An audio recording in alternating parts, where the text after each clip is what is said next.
В жаркий июльский день жительница одного из окрестных поселков отправилась за ягодами в ближайший лес. Лето — горячая пора для сбора малины, черники и дикой вишни.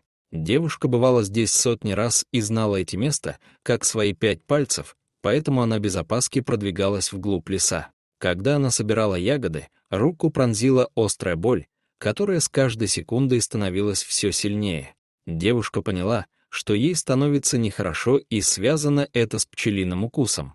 Голова кружилась, а в глазах появилась белая пелена.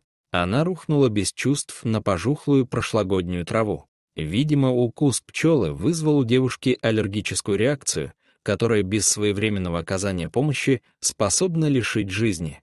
Неожиданно из кустов вышел огромный волк. Зверь не спеша подошел к девушке и обнюхал. Хищник наблюдал за ней давно, но так как волки стараются обходить людей стороной, ему еще не приходилось быть так близко к человеку.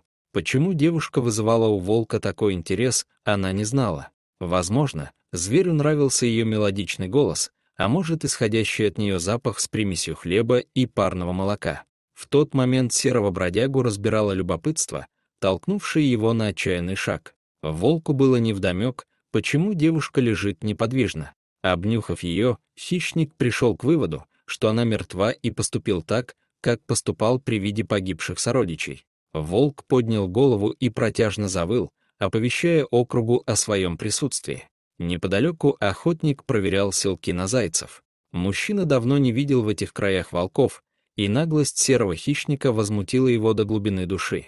Вскинув ружье, охотник поспешил к источнику звука. Обнаружив волка, он взял его на прицел. Поначалу он даже не увидел лежащую в траве девушку, но когда человек подошел ближе, то изумленно охнул и, бросив ружье на землю, подбежал к девушке. Она еще дышала, и ей срочно требовалась помощь.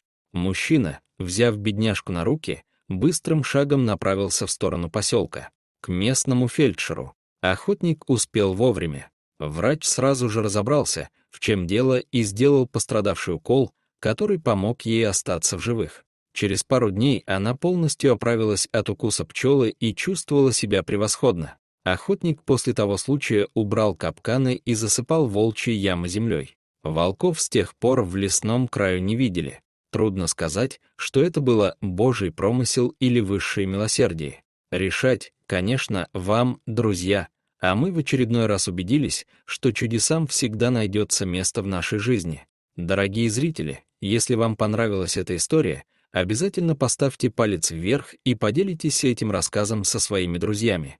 Если вы впервые на этом канале и еще не подписаны на него, рекомендую подписаться прямо сейчас, чтобы не пропустить очередную захватывающую историю.